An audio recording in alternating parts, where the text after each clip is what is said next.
तो प्रार्थनाएं चाहे हम बोल कर करें, गा कर करें, मन मन में करें या हृदय की भावुकता में जाकर करें, प्रार्थना का अपना बहुत बड़ा असर होता है। और प्रार्थना करने की आदत बननी चाहिए। प्रार्थना की यह आदत आपको कमजोर नहीं बनाती, आपकी कमजोरी को हटाती है। इसलिए यह भी एक बात ध्यान में रखनी पड़ेगी कि प्रार्थनाओं के लिए प्रारंभ में आपको प्रार्थनाओं के तरीके सीखने पड़ेंगे जो हमारे ग्रंथों में दिए गए हैं, शास्त्रों में जो दिए गए हैं, वेदों में हैं, उपनिषदों में हैं, हमारी पुराणों में है, हमारे स्मृति ग्रंथों में है। सभी पवित्र ग्रंथों में प्रार्थनाएं दी गई हैं और ये प्रार्थनाएं हमारी संस्कृति का हिस्सा भी बन गई हैं। जैसे आप लोग शांति की कामना के लिए प्रार्थना करते हैं, देव शांति, अंतरिक्षम शांति, पृथ्वी शांति, आप शांति, औषधय शांति। देवलोक में बसी हुई शांति सूरज के किरणों के साथ इस धरती पर हर रोज आती है, वह हमें प्रकाशमान करती है और वह शांति हमारे हृदय में भी आकर स्थापित हो और हमें रोशनी दे, रास्ता दिखाए। वही जो चंद्रमा की किरणों के साथ हमें प्राप्त होती है और शीतलता देती है, रात्रि में सौंदर्य बन जाती है, फलों में रस बन जाती है। वही शांति जो इस धरती में बसने की शक्ति देती है, वही जो जलों में शीतलता बन गई है, वही शांति जो औषधि और वनस्पतियों के माध्यम से हमारा कल्याण करती है, वही शांति जो देवताओं से मिलती है, वही शांति जो परमात्मा के नाम से मिलती है। और वो जो शांति कहने से भी शांति आती है, वो मुझे मिल जाए, मेरा कल्याण हो। वह शांति मेरे मन में, मेरे वचन में, मेरे कर्म में आकर बसे। ये मैंने अनुवाद किया है और इस अनुवाद का मतलब है कि इस भाव के साथ मंत्र बोलकर आप प्रार्थना करें। इसी तरह आप लोग सबको जो याद है, त्वमेव माता च पिता त्वमेव, त्वमेव बंधुश्च सखा त्वमेव, इसमें स्तुति है। स्तुति मतलब तारीफ की गई, माता तुम ही, पिता तुम ही, बंधु तुम ही, सखा तुम ही, मेरा ज्ञान तुम ही, मेरा ध्यान तुम ही, मेरे सारे रिश्ते नाते तुम, और कहूं तो मेरा सब कुछ तुम,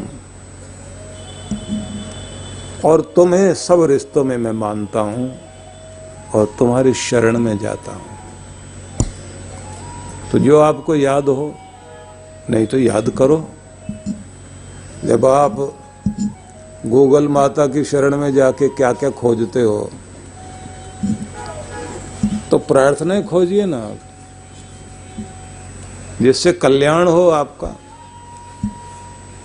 तो प्रार्थना आप ये भी करते हैं, सर्वे भवन्तु सुखिनः सर्वे सन्तु निरामया, सब सुखी हों, सब निरोग हों, सर्वे भद्राणि पश्यन्तु, सब एक दूसरे का भला देखें, बुरा नहीं। मां कश्चित दुख भाग भवेत्, दुनिया में कहीं भी कोई भी दुखी न रहे, ये कामना करता हूं। रंती देव की एक प्रार्थना महाभारत के अंदर भी पुराणों में दृष्टिगोचर होती है, जिसमें ये कहा, न त्वहं कामये राज्यम न स्वर्गम न पुनर्भवम, कामये दुख तप्ता नाम प्राणी नाम आरती नाशनम। भगवान, तुमसे मैं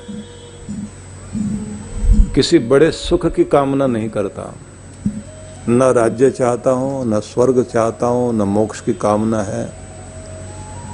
कामना है तो बस एक ही, इस दुनिया में कोई भी दुखी है उसका दुख दूर करने की शक्ति मुझे दे कि मैं लोगों के चेहरे पर मुस्कुराहट तो ला सकूं, पर मेरे कारण किसी की आंख में आंसू ना आए। तो कितनी अच्छी प्रार्थना है। इसी से समृद्ध है हमारा हिंदू समाज। ये तो गौ के लिए, कुत्ते के लिए, चींटी के लिए, उड़ते हुए पक्षियों के लिए भी मंगल कामना करता है। सबसे ज्यादा सहिष्णु समाज हमारा है। सबके साथ हम लोग मिल जाते हैं, इसलिए दूसरे लोग हम लोगों की मजाक भी उड़ाते हैं कि हम लोग आलू हैं, क्योंकि टमाटर के साथ आलू मिल जाए, बैंगन के साथ मिल जाए, बथुए के साथ मिल जाए, पालक के साथ मिल जाए, गोभी के साथ मिल जाए, जो इससे ना भी मिले उससे भी जाके मिल जाए। तो विषय ना बदले, लेकिन फिर भी ये हमारी विशेषता है कि हम तो सबको अपनाने को तैयार हैं, दूसरे नहीं अपनाए तो ये उनकी कमी हो सकती है, हमारी नहीं है। फिर भी अपनी पहचान बनाओ, विषय ना बदले तो आगे बढ़ते हैं।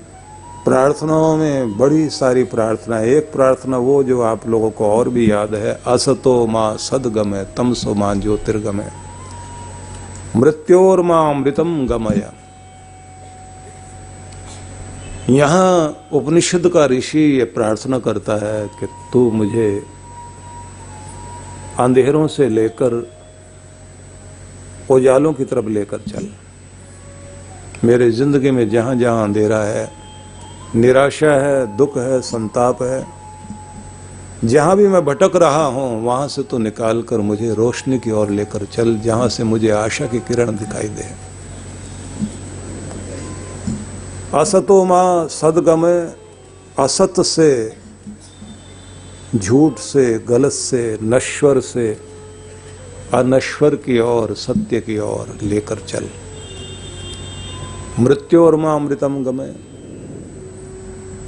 मुझ मरण धर्मा को नश्वर चीजों से हटाकर तू अपने अमृतमय स्वरूप की ओर लेकर चल। मतलब ये है कि मुझे राह दिखा, मेरा भटकना रुके, मेरी पीड़ाएं मिटें, तेरे अमृत को पाऊं, तेरी रोशनी की ओर चलूं, तेरे सत्य स्वरूप को प्राप्त कर लूं। प्रार्थना किया करिए। और प्रार्थना गीत, प्रार्थना के मंत्र, प्रार्थना वाले भजन आपके पास होने चाहिए। इसलिए प्रभात में मैंने आपसे निवेदन किया था कि ये प्रार्थना पुस्तक, प्रार्थना क्या, क्यों और कैसे करें, अपने मंदिर में रखिए।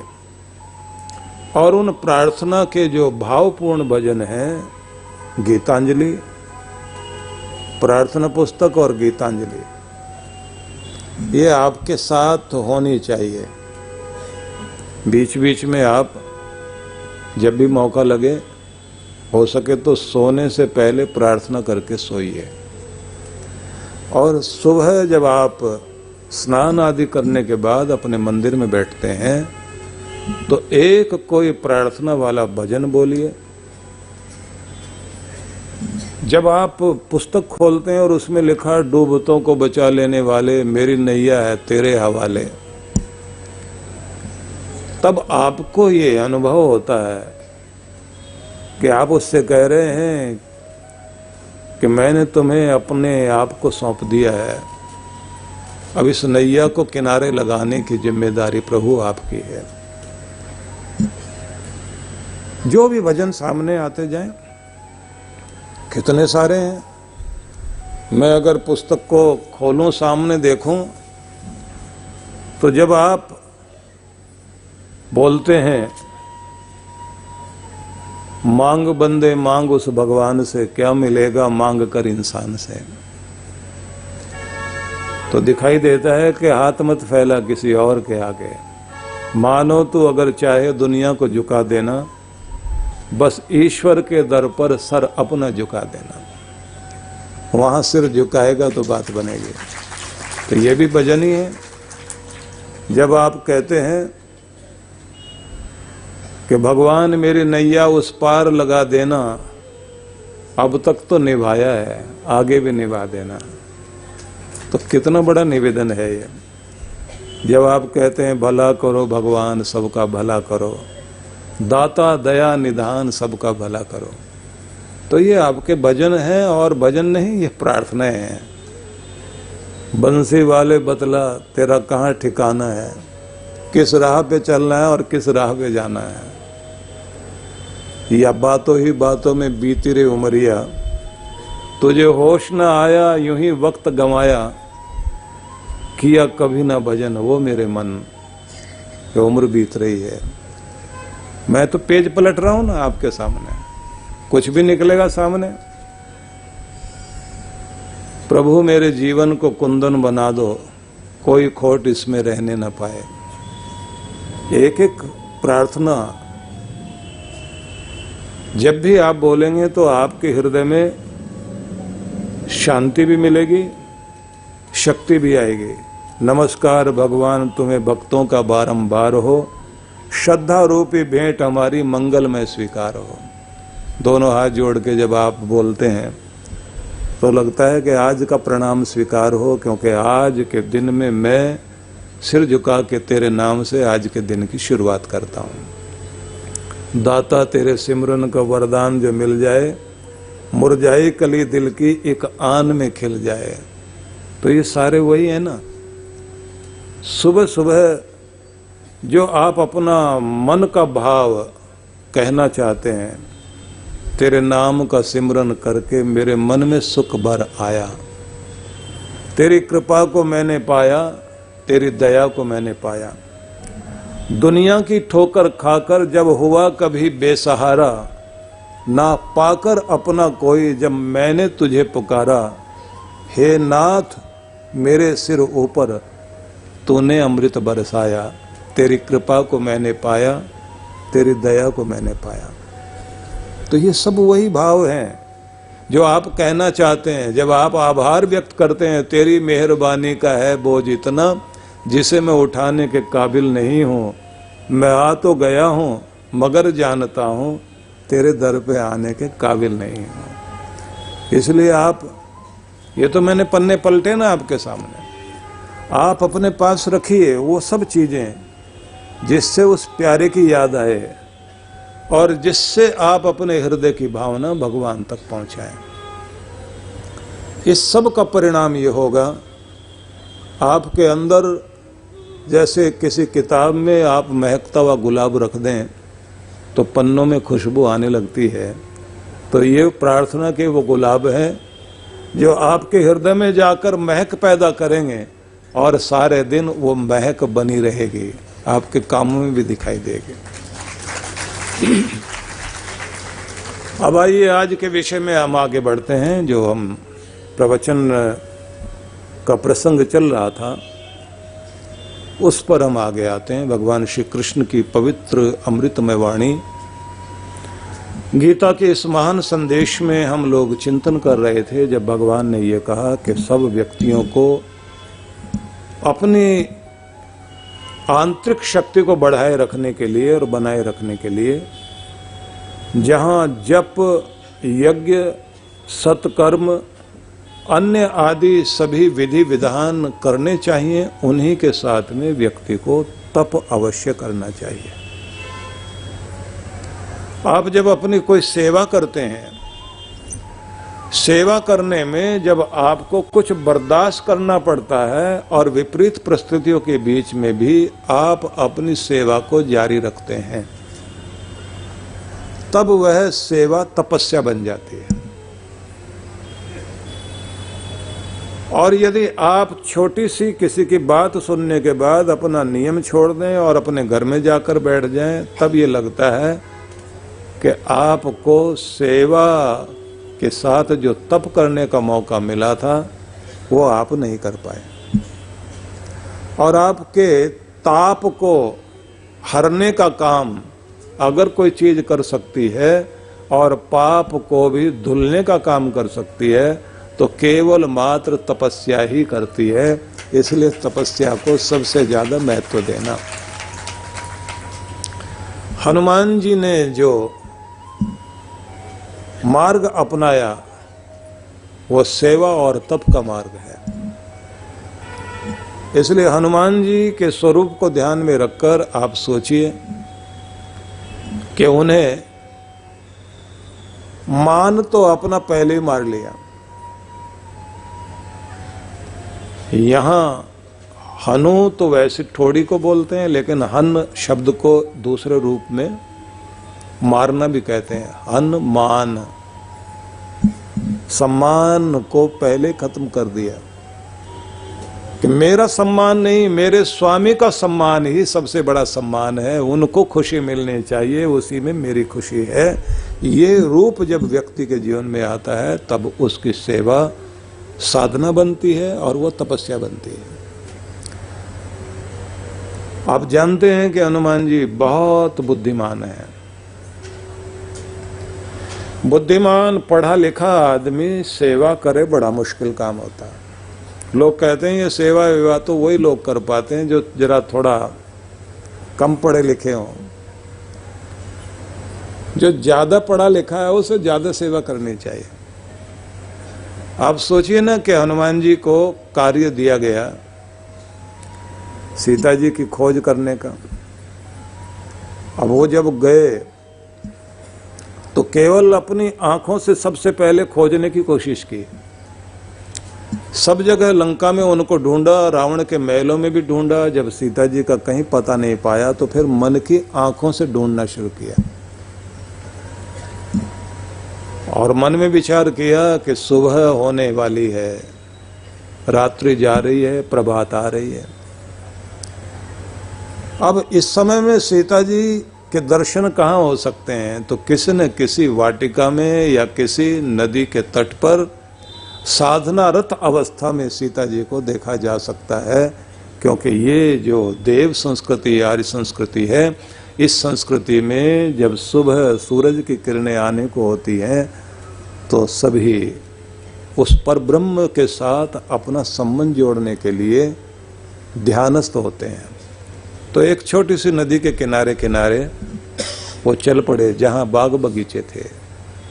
तो एक नदी के किनारे और एक सुंदर वाटिका में उन्होंने एक दिव्य मूर्ति को देखा कि एक पेड़ के नीचे, अशोक वृक्ष के नीचे एक ऐसी महिला दिखाई दे रही है जो लंका की नहीं लगती है। आप सोचिए, सेवक के पास बहाने करने के मौके होते हैं ना। हम तो गए थे जी, सब जगह खोज लिया, क्या करते, मेहनत पूरी की, नहीं कोई चीज मिली तो क्या करें। उन्होंने देखा कि हमने अपना जो भी कुछ आंखों से देख सकते थे, जा सकते थे, वो सब कर लिया, लेकिन अब मन की आंखों से भी खोजना है, मानसिक रूप से भी चिंतन किया। और इससे भी ज्यादा आप जरा ये सोच के देखिए कि हनुमान जी को सेवा करनी है तो सेवा कैसे करनी है। उन्हें लगा कि यहाँ आने का उद्देश्य केवल इतना ही नहीं है कि सीता जी को देखकर और जाके बता देना कि यहीं है। अब सीता जी कैसे आसानी से अपनी अयोध्या में लौटे और राम जी का मार्ग आसान बने, वो भी तो काम करना है।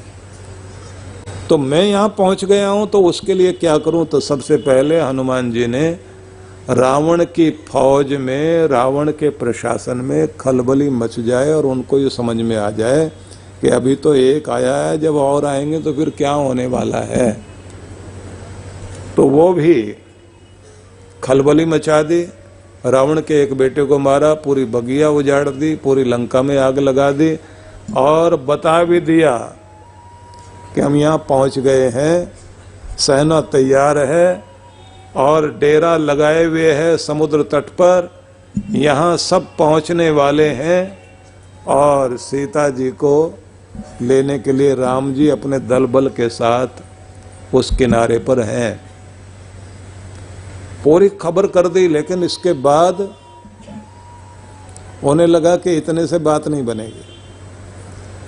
इस पूरे किले के अंदर से कुंडी खोलने वाला तो कोई होना चाहिए, यहाँ की कोई शक्ति हमारे साथ मिले तब जाकर हम सफल हों। तो खोज कर ढूंढ लिया, रावण के ही भाई को ढूंढ लिया, अंदर की ताकत को साथ मिला दिया, विभीषण को ढूंढा और ढूंढकर राम जी की शरण तक मिलाने का काम भी हनुमान जी ने किया। ये आप सोचिए बुद्धिमत्ता का कितना दूरदर्शिता का कार्य था।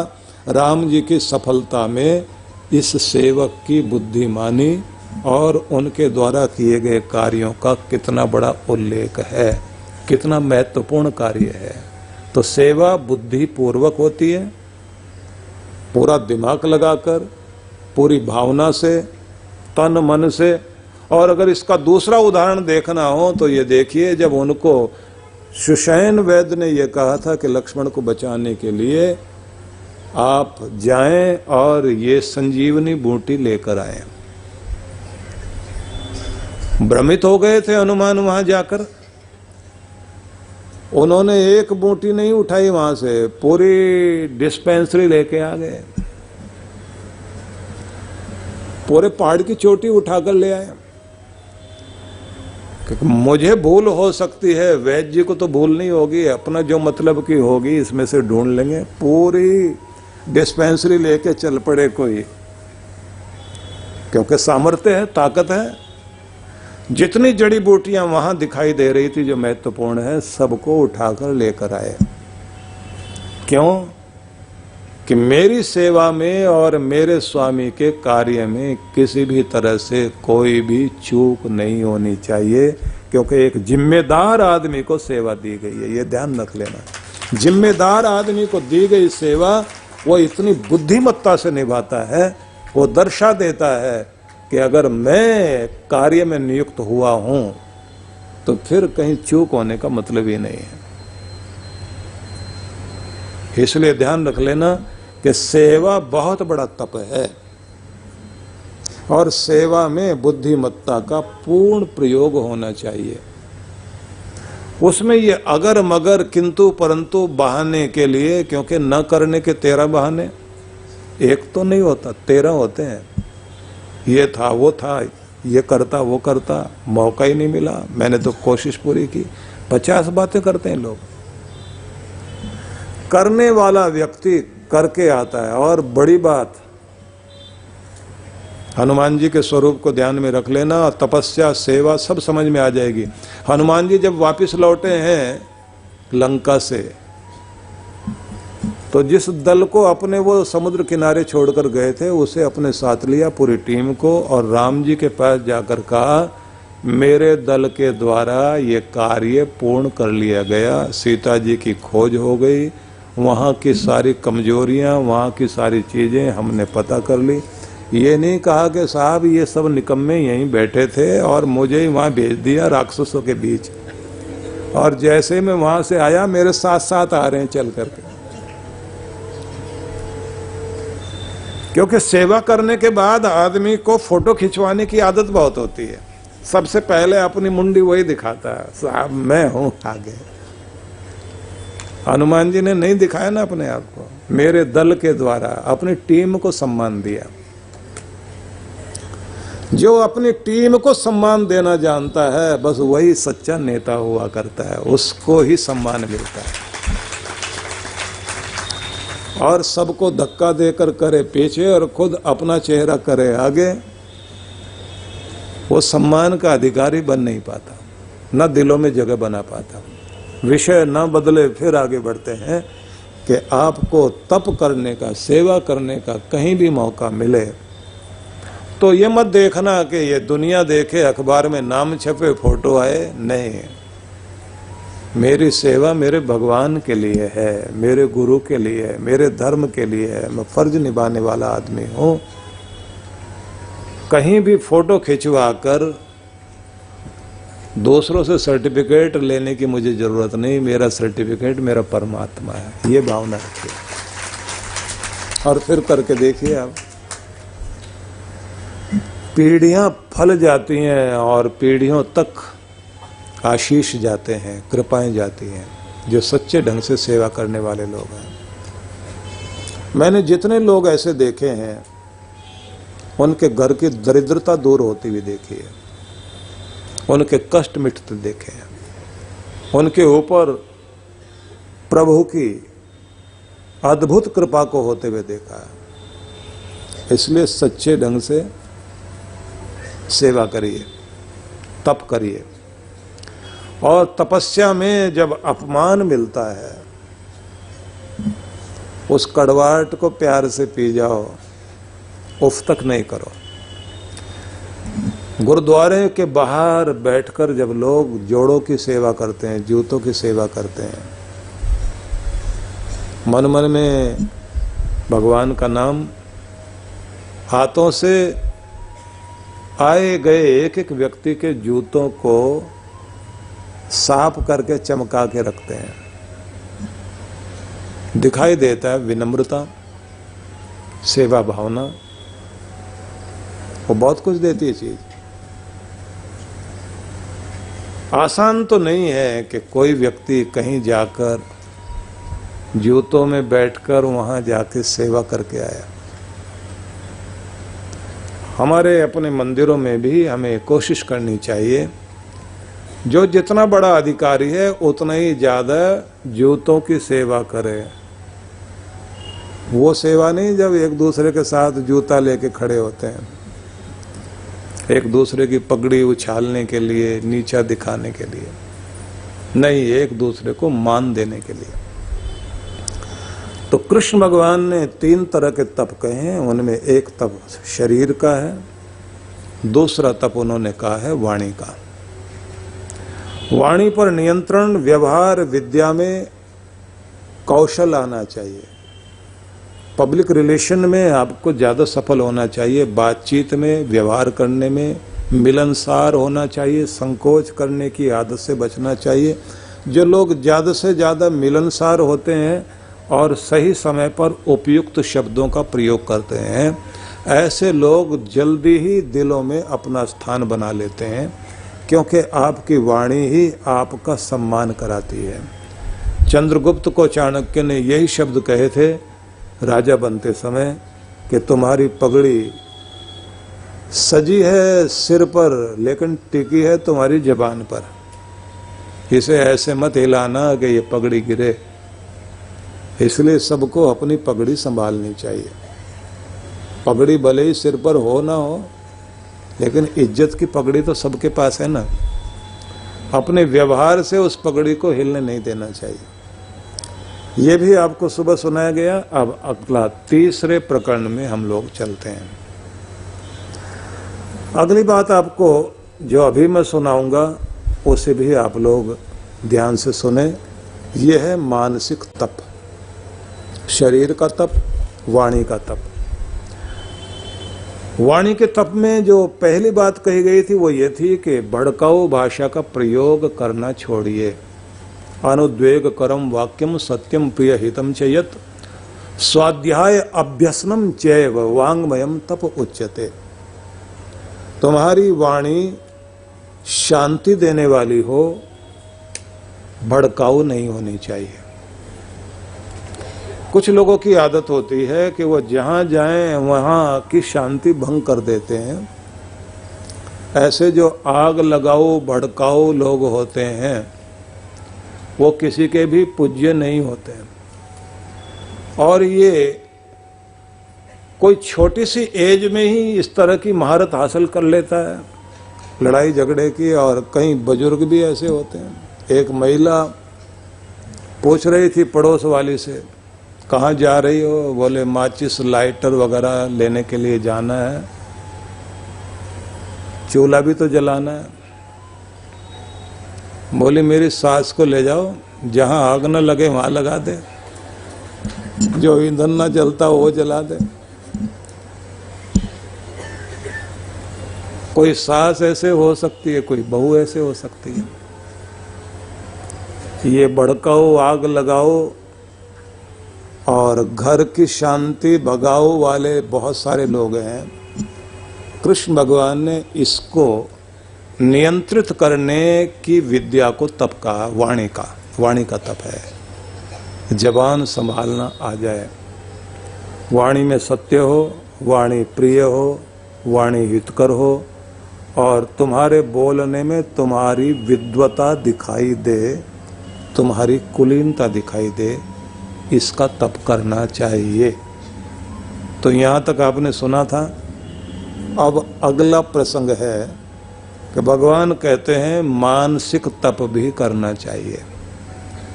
अब इसको भी आप ध्यान से सुनिए, क्योंकि मैं सुनाने का तरीका मेरा है, सारी अमृतमयी वाणी तो भगवान की है। भगवान कह रहे हैं मनः प्रसाद सौम्यत्वम मौनम आत्म विनिग्रह भाव संशुद्धि इति एतत् तपो मानसम उच्यते। सबसे पहले उन्होंने कहा मनः प्रसादः, मन को प्रसाद गुण से युक्त कीजिए, प्रसन्न रहना, खुश रहना, ये भी तप है। विपरीत परिस्थितियों के बीच भी अपने अंदर की खुशी को, प्रसन्नता को, आनंद वाले स्वभाव को, इस दौलत को मिटने मत दो। तुम्हारे अंदर की सकारात्मकता बनी रहे, तुम्हारी मुस्कुराहट का दिया बुझाने की चेष्टाएं होंगी।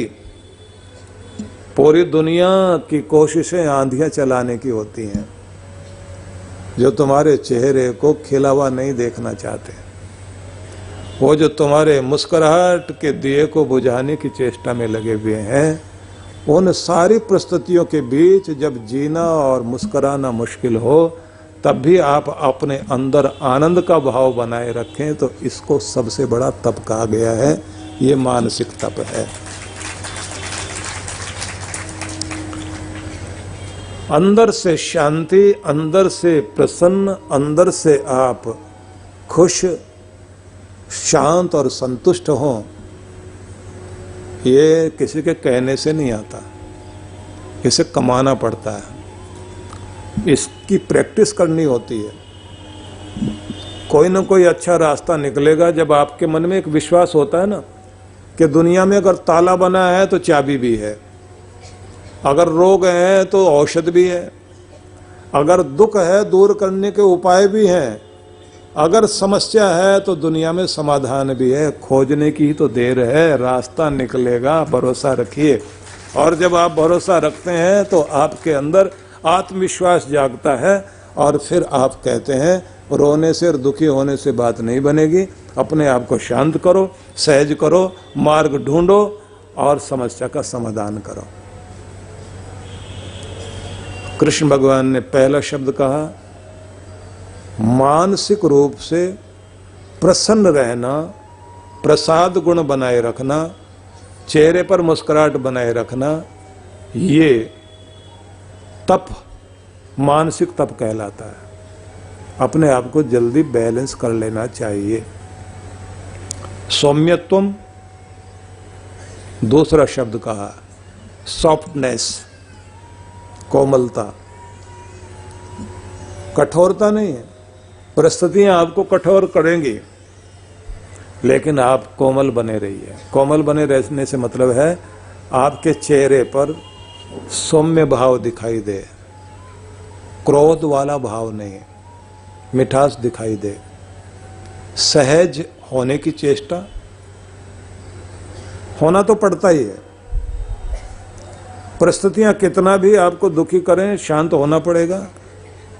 कितना भी आप त्योरियां चढ़ा लें, आखिर में चैन की नींद लेने के लिए और अपना घर व्यवहार चलाने के लिए आपको थोड़ा कोमल तो होना ही पड़ेगा। तो देर क्यों लगाने, जल्दी अपने आप को संभालना आ जाए तो समझ लेना यही है समझदारी, यही है बड़प्पन, कि जो आदमी जल्दी से अपने आप को संभाल ले जाए। ठीक है, आप पत्थर के नहीं हैं, इंसान है ना, दर्द होता है इंसान को, चोट लगती है तो पीड़ा होगी, दर्द मिला है तो चेहरा कुमलाएगा भी सही है, लेकिन उसे लंबा मत खींच लेना, उसे ज्यादा देर तक अंदर मत बैठा लेना।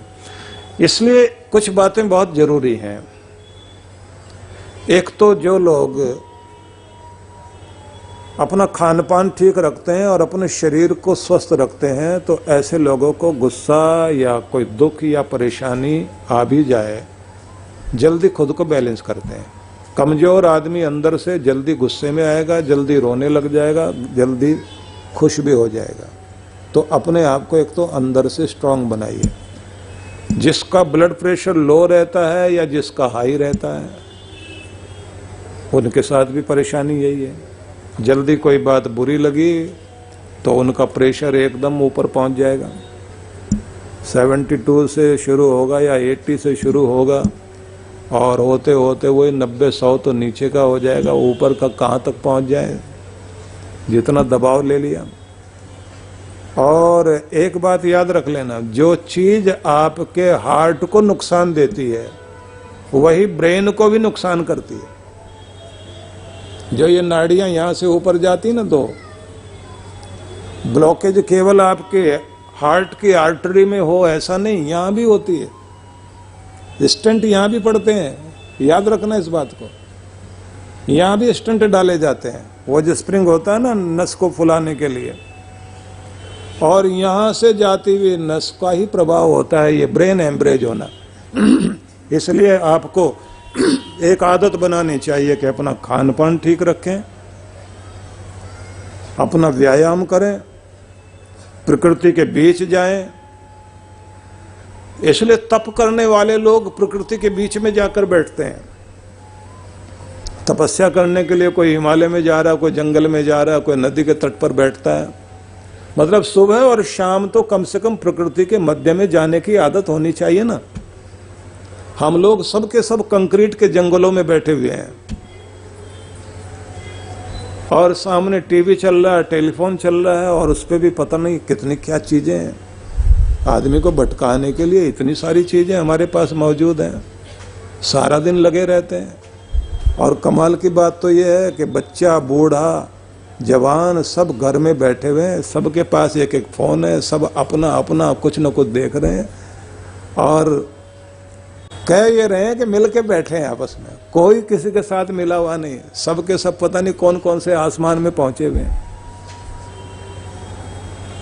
थोड़ा घरों से बाहर निकलकर अपना फोन बंद करके थोड़ी देर जाओ तो सही। और कुछ लोगों को मैं देखता हूँ सत्संग में भी आ जाए तो जैसे वो माँ जो है ना बच्चे को सुलाकर और उसको जो है थोड़ी थोड़ी देर के बाद उसका कपड़ा उठा के देखती रहती है ना कि ठीक से सोया। कई लोग तो अपना फोन ऐसे रखते हैं, 2-2 मिनट के बाद चेक करते रहते हैं, मैसेज आया, कोई व्हाट्सएप आया, और ऐसे चैटिंग करते हैं वहीं बैठे बैठे, फटाफट ऐसे उंगलियां चलती हैं। हम लोग जब साधना में बुलाते हैं तो एक चीज सिखाया करते हैं कि कभी खुद के साथ मीटिंग करने की आदत डालो, खुद से भी मिलो। पूरी दुनिया को के साथ भटक रहा है मन, कभी खुद से बात कीजिए, खुद से मिलिए, अकेले में बैठकर अपने साथ होइए, अपने भीतर के आनंद के साथ अपना रिश्ता जोड़िए, अपने भीतर की प्रसन्नता के साथ अपना संबंध जोड़िए। देखो तो सही तुम कौन हो, कहाँ खड़े हो, कहाँ जाना है। अभी हम लेकर गए ना, पिछले रविवार को तो हम थे ऋषिकेश में, तो वहां यही तो कह रहे थे कि देखो इन गंगा की लहरों में, जिनमें ये तन आखिर में राख बनकर मिलेगा और ले जाने वाला भी बर्तन में कोई और होगा। तो शरीर तो यहां पहुंचेगा, आत्मा हमारी वहां तक तो पहुंचे, परमात्मा तक। उससे मिलने का भी तो कुछ जतन होना चाहिए कि उसी के लिए तुम्हें बुलाया गया है। उसी के लिए अपने आसन को संभाल कर बैठो, नाम जपो, ध्यान में उतरो। विधि मैं बताऊंगा। और मैंने देखा है कि वो 2-2, 3-3 घंटे, 4 घंटे तक भी आनंद लेते हैं बैठकर। पहले तो लगता करेंगे क्या इतनी देर बैठ के वहां, हमारा तो मन कहीं टिकता ही नहीं। और जब पहुंच जाते हैं तब ये कहते हैं बहुत मजा आया, और हमको कहते हैं जल्दी बुलाते रहना। मैंने कहा हम तो अभी भी बुला रहे हैं, तुम अपने मन की भावना बनाए रखना। अगर तुम्हारे अंदर ये चाहत है तो रास्ता जरूर निकलेगा, जरूर पहुंचोगे। तो इसलिए निवेदन करना चाहता हूं कि आपको शांत तो होना ही पड़ता है। अपने आप को अभ्यस्त कीजिए कि जल्दी से खुद को संभाल लिया करें और प्रकृति के बीच जाने की आदत बनाएं, कंक्रीट के जंगलों से बाहर निकलने की आदत बनाएं। प्रकृति के साथ संबंध जोड़ने का स्वभाव हमारा होना चाहिए।